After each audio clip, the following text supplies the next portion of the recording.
Operar um doente à 1 da manhã, a capacidade não é a mesma. Se vai fazer um trabalho às 3 da manhã, obviamente não é o mesmo que às 10 da manhã. Mas fisicamente está cansado, mas a mente é que está cansada. Agora nós, isto reportando-nos à metáfora ou à comparação com os atletas de alta competição, os cirurgiões é mesmo um trabalho físico, não é? Não só mental, mas também físico. E às 3 da manhã estamos perfeitamente de rastro. Dr. José Luís Alves, neurocirurgião no Centro Hospitalar Universitário de Coimbra.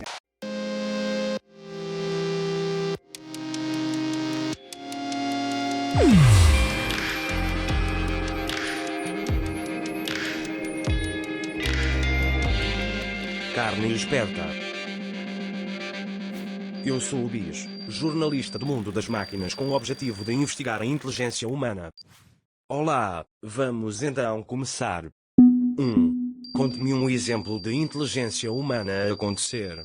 Todos os dias, e na área na qual eu exerço a minha atividade, todos os dias nós vemos exemplos fantásticos da inteligência humana em todo o seu potencial e criatividade. Eu tenho o privilégio de todos os dias ver na medicina não só o progresso tecnológico absolutamente extraordinário que se tem vindo a verificar nos últimos anos e décadas, mas também outra vertente fundamental da inteligência humana, que é a capacidade emocional de adaptabilidade, que é sem dúvida ainda única na espécie humana. 2. Conte-me um exemplo de falta de inteligência humana a acontecer. Isso é muito fácil. Todos os dias eu ando na rua neste momento, ainda ontem, e vejo pessoas andar sem máscara, tendo em conta a pandemia que atualmente vivemos, e pessoas não só que andam sem máscara, como fazem questão de andar sem máscara. Isso é claramente, eu iria mais longe da questão da falta de inteligência para a perfeita estupidez. 3. Definição de inteligência. Várias pessoas bem mais inteligentes e bem mais informadas do que eu já tentaram e certamente conseguiram até certo ponto definir o que é inteligência. A capacidade de fazer, atuar e fazer interagir diferentes componentes desta coisa que chamamos de inteligência, seja a capacidade de lógica, a capacidade de compreensão e de apreensão de conhecimento, por outro lado a capacidade de aprendizagem e integração dessa mesma matéria apreendida, por outro lado outras coisas mais, se calhar menos objetivamente definíveis, como por exemplo a capacidade de autoperceção, a capacidade de argumentação, a capacidade de planeamento, o que indicia algo também muito relevante e que implica diferentes componentes do pensamento, que é a capacidade de planear e antever o futuro, a criatividade, o pensamento crítico, a autocrítica, que é outra coisa que envolve desde uma componente emocional significativa, uma componente de aproximação racional ao nosso comportamento, tudo isso vão para lá da mera questão como diz os anglo-saxónicos, do problem solving, e tudo isso são componentes daquilo que no seu todo, de uma maneira que nós obviamente não percebemos, se poderá chamar de inteligência. Por outro lado, nós próprios estamos limitados pelas nossas mais ou menos restritas capacidades, tendo em conta que nós só usamos um tipo de inteligência. Eu penso que essa é claramente uma das questões mais interessantes, é que nós próprios, para tentar definir o que é inteligência, baseamos e formulamos os nossos conceitos com base no único tipo de inteligência que conhecemos, que é a inteligência humana, não é? A questão de conseguir ou pretender definir algo tão complexo como é o intelecto humano, defini-lo como sendo numa só palavra do que será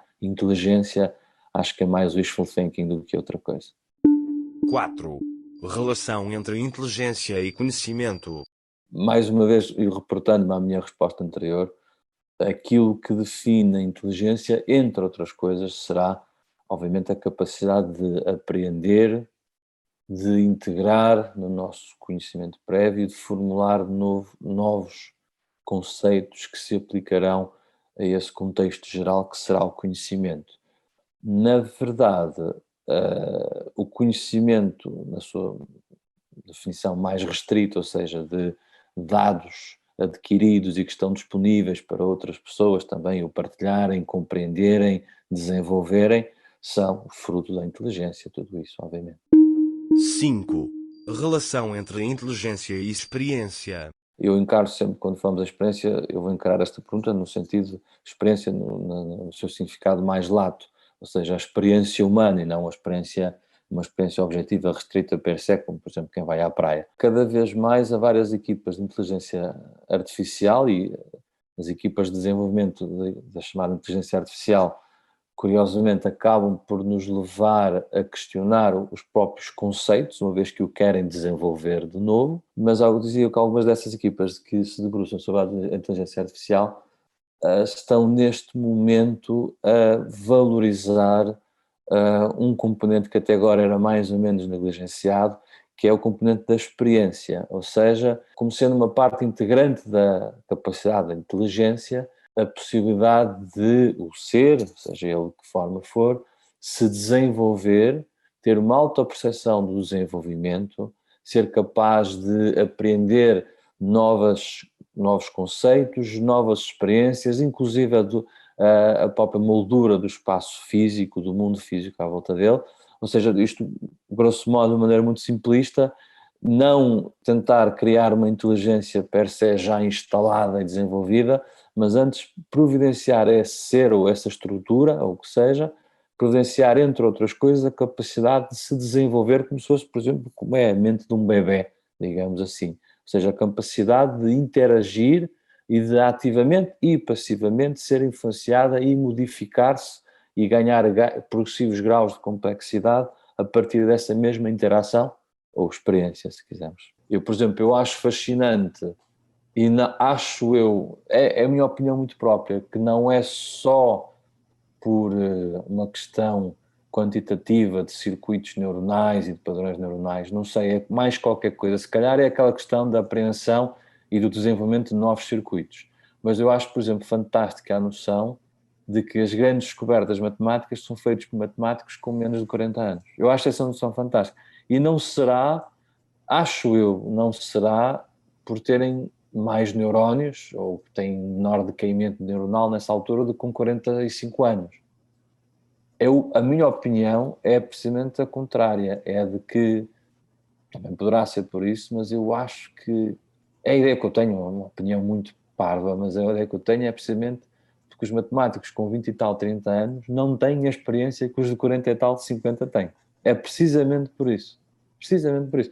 Enquanto que, por exemplo, um cirurgião, não tenhamos dúvidas, é um gosto, até eu já faço há uns anos, mas tenho 41 anos, é um gosto ver um cirurgião de 50 e tal anos que já viu o que quer que nós estejamos a ver pela primeira vez ou pela segunda, ele já viu 10 vezes e diz, preocupe, faz isto e isto e pronto. 6. Relação entre inteligência e emoções.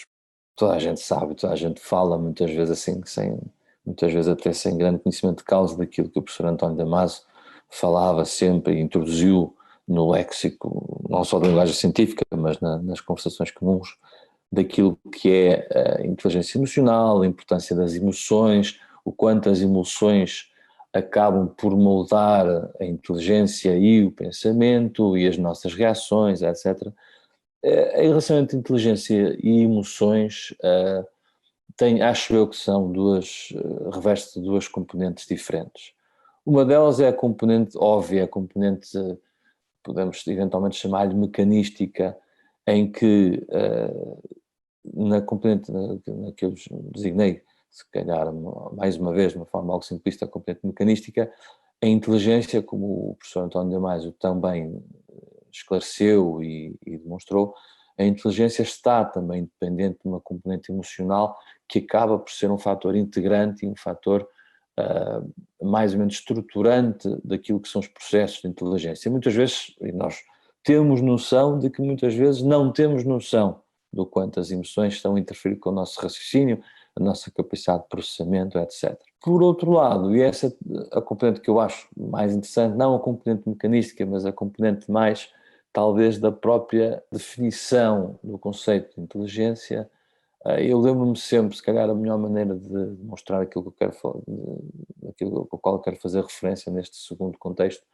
Eu lembro sempre daquilo que li já há muitos anos, quando o Deep Blue ganhou ao mestre Kasparov num jogo de xadrez. Como alguém disse, um teórico, da inteligência artificial disse, isto não é inteligência. Porquê? Pá, porque o computador ganha um jogo de xadrez, mas nem sequer ficou contente com isso. E claramente acho que este exemplo define melhor do que tudo o quanto as emoções são importantes e fazem parte integrante da inteligência e experiência humana.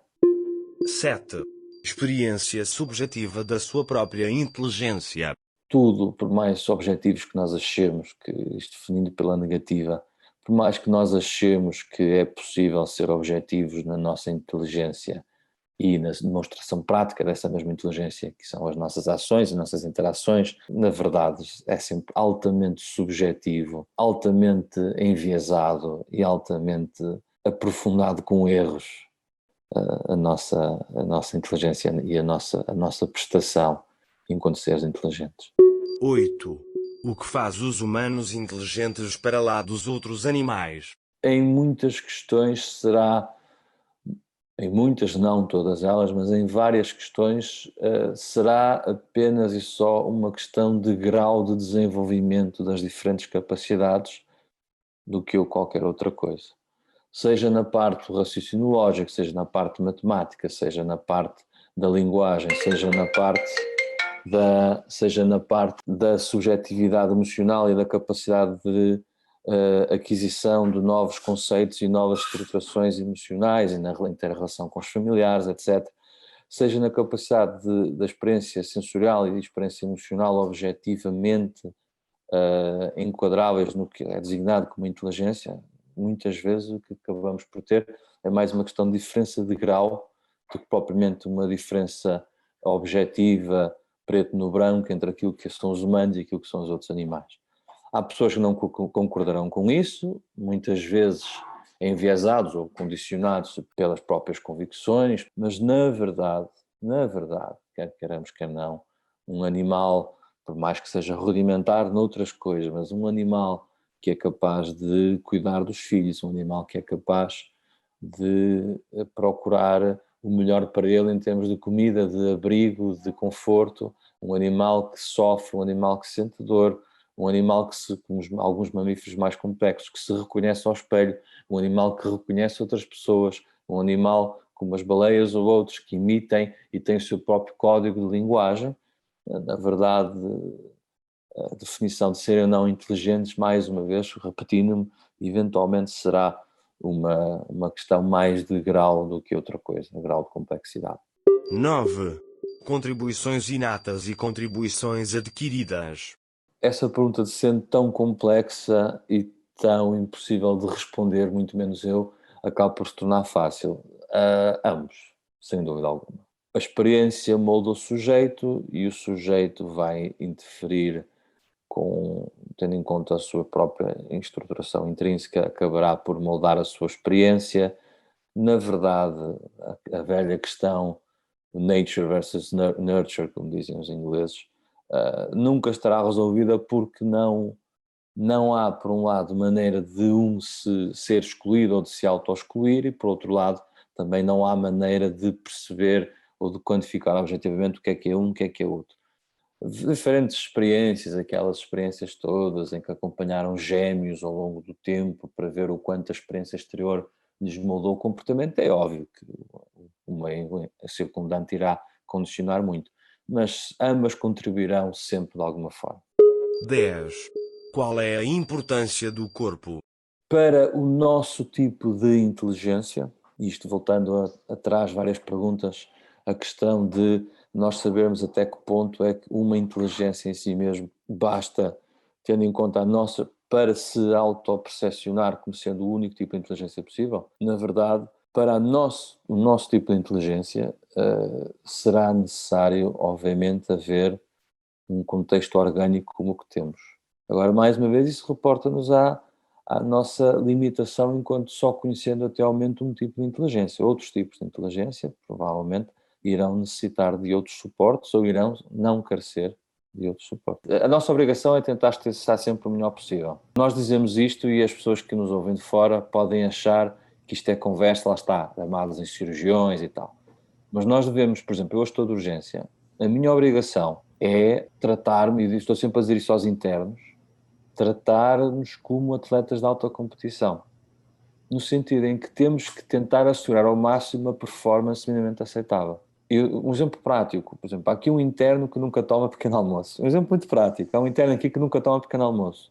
E eu no outro dia lhe estava a dizer que tu podes não ter fome, mas a tua performance claramente não é a mesma. Por outro lado, não é só por nós e pela outra equipa, a equipa da enfermagem, a equipa dos anestesistas, etc., mas também pelo doente. Há certas cirurgias que são feitas pela urgência por teimosia, às 11 da noite ou à 1 da manhã, que para o bem do doente, se podem ser feitas de manhã, devem ser feitas de manhã. Por exemplo, há cirurgiões que são obcecados com operar. Há cirurgiões que não vêem mais nada na vida, é operar, operar, operar. Entra um tumor às 9 da noite, querem operá-lo às 11 da noite, que é uma coisa que não faz sentido absolutamente nenhum.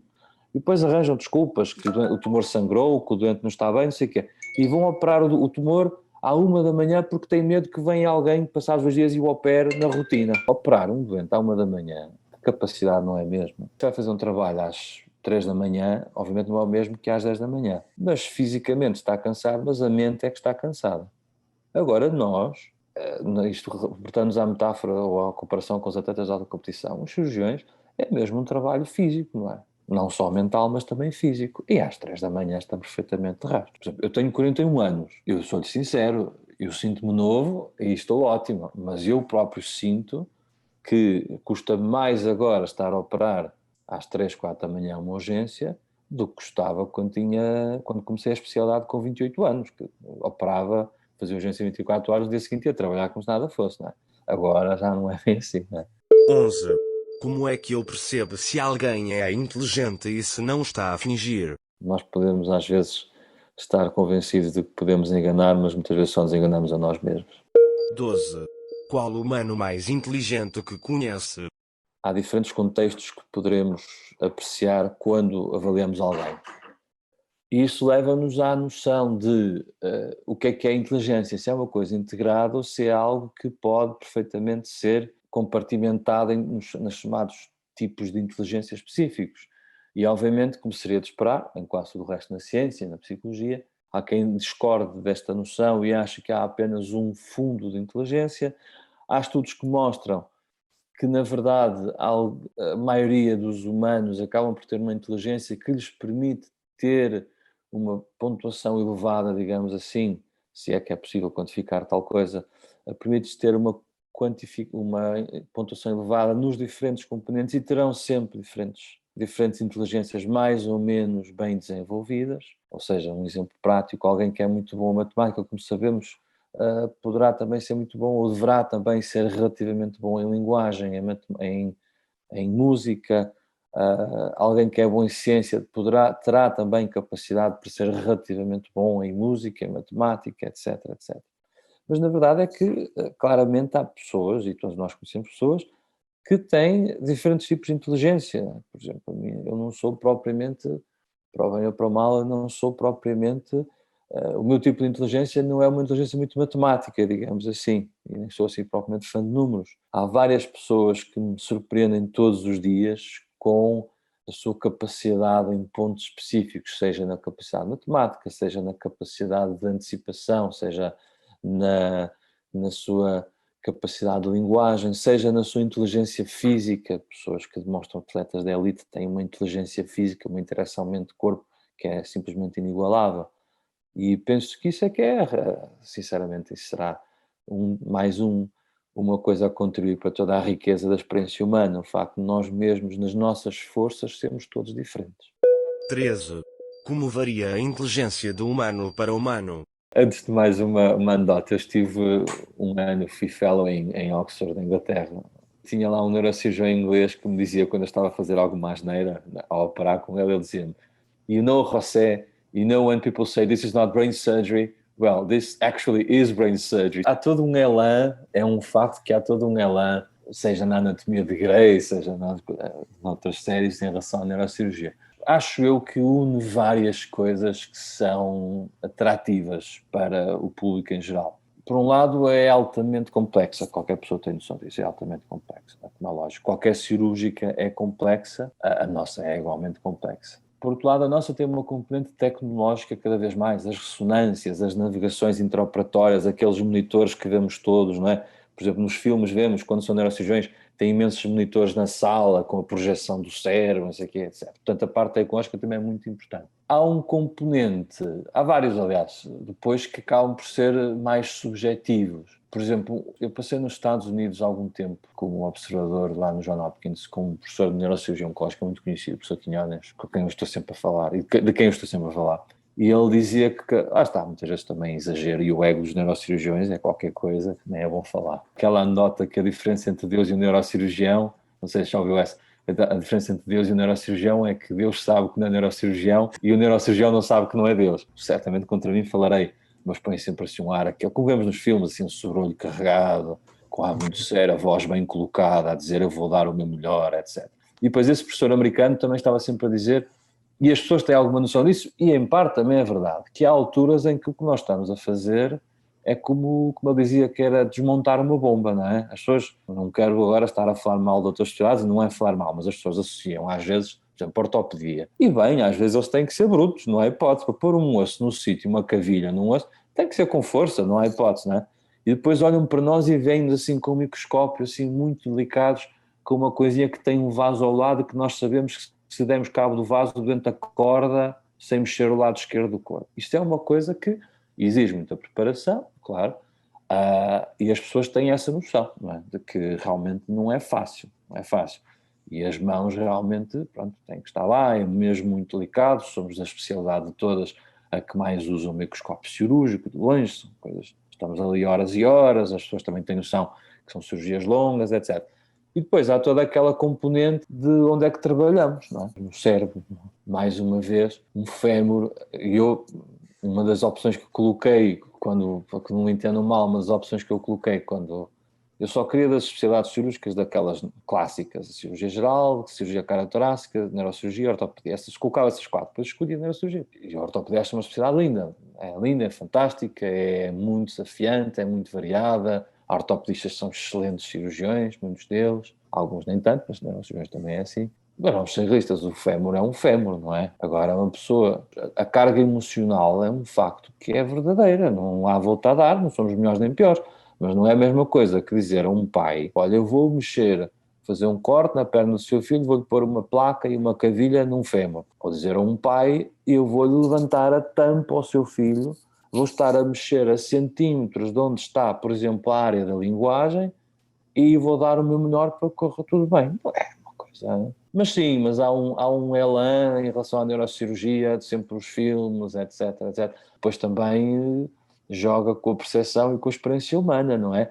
Quer queira que não, em termos televisivos, isto agora mais uma vez não vou falar mal da especialidade, mas em termos televisivos, funciona melhor em termos televisivos ter alguém que vai ser operado, lá está. Há uma cantora em Portugal, e aconteceu lá fora, aquelas cirurgias que fazemos quando o tumor é perto da área da linguagem, e nós temos que fazer com um dente acordado, não sei se já viu, em que o tal dente acordado, nós estamos a falar com ele e a estimular para perceber onde é que é a área da linguagem, e depois alguns deles são cantores e põem a pessoa a cantar, porque a área da linguagem e a área da música e do canto pode ser ligeiramente diferente. Obviamente, isso em termos televisivos tem muito mais impacto, é muito mais, como é que eu dizer, é mais fácil de mostrar, não estou a dizer que seja mais bonito, mas é mais fácil de mostrar e de cativar o interesse do que um grande tumor anorretal.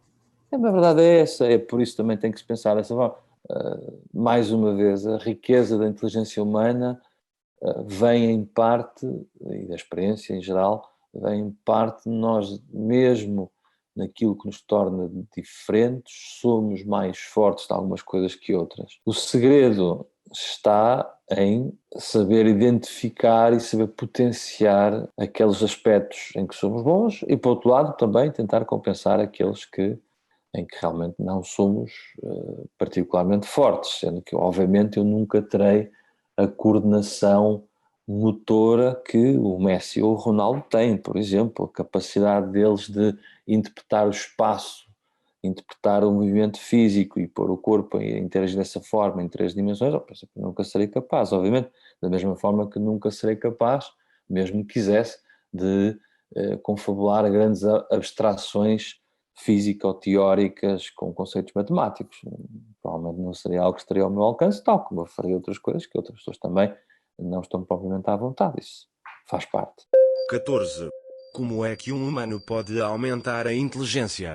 Uma perspectiva de autoperceção e autocrítica, ser capaz de identificar os pontos fortes e os pontos fracos. Penso que, pelo menos a curto prazo, nós estaremos, a curto, falo, várias décadas, não é? Ainda agora tivemos desenvolvimentos recentes em termos de implantação de mecanismos capazes de se interligarem e integrarem no funcionamento cerebral às diferentes componentes, a parte raciocínio lógico, a capacidade de apreensão e armazenamento de conhecimento, a sua integração, a criatividade, a capacidade de autoperceção e autocrítica, etc. Todas essas componentes da inteligência humana, obviamente algumas delas não são passíveis ou inclusive desejáveis de serem aumentadas, porque são todas elas diferentes, um exemplo prático, não sei até que ponto seria bom exponenciar a capacidade autocrítica, não é? Ficaríamos miseráveis e completamente deprimidos a certa altura. Mas, por outro lado, capacidades mais objetivas e mais quantificáveis, por exemplo, a capacidade de apreensão e de armazenamento do conhecimento, penso que nas próximas décadas passará por aí o desenvolvimento da interação máquina-homem e da potenciação das capacidades humanas, ou seja, microchips que potenciam ou alguns dos sentidos, por exemplo, a audição, já acaba por acontecer indiretamente, a audição ou a visão, e, por outro lado, a capacidade de armazenamento de memórias, fazer uma integração de componentes artificiais em componentes cerebrais humanos, já há alguns neurocirurgiões já a fazer, a contribuir, a dar o seu contributo em termos de implantação desses circuitos neuronais desses circuitos artificiais. 15. O que ainda o irrita na inteligência artificial? Confesso que nada me irrita. Há pessoas que se irritam com o próprio conceito ou a própria designação da inteligência artificial. Eu pessoalmente acho que a linguagem muitas vezes nunca será, muitas vezes, ou quase sempre, nunca será 100% real, objetiva e fidedigna. A própria designação da inteligência artificial é uma aproximação a um conceito que nem sequer, eu acho que passamos boa parte do tempo desta entrevista a tentar defini-lo. Portanto, é uma aproximação em termos do conceito que, na verdade, não me irrita particularmente. Apesar de não ter nada contra o conceito de inteligência artificial, ter um programa informático que está a jogar xadrez contra mim, isso para mim não é artificial, mas é tudo menos inteligência, como é lógico. 16. Impacto positivo da inteligência artificial. Imenso, imenso. Por um lado, está acoplado a todo o desenvolvimento tecnológico no seu todo. Por outro lado, a inteligência artificial não só está acoplado, como potencia todo o restante desenvolvimento tecnológico, queremos quer não, a inteligência artificial, pelo menos na sua versão mais restrita, mais mecanística e de processos, digamos assim, irá certamente influenciar o desenvolvimento de várias outras áreas do conhecimento, da física, da astronomia, da astrofísica, da matemática, etc., da medicina. Nós vimos agora na pandemia como já temos supercomputadores a fazer simulações em termos de modelos epidemiológicos que nós demoraríamos milhares de anos a fazer. Portanto, isso é qualquer coisa de extraordinário. Por outro lado, o outro impacto que eu acho que é positivo da inteligência artificial é claramente o facto de nos pôr, como é o preciso momento, de nos pôr a questionar as nossas próprias fundações da experiência humana, o que é a inteligência. Como é que vamos reproduzir algo que nem sabemos bem o que é? O que é que nos define? O que é que nos torna diferentes? O que é que podemos melhorar em nós? O que é que não devemos mexer em nós? 17. Impacto negativo da inteligência artificial.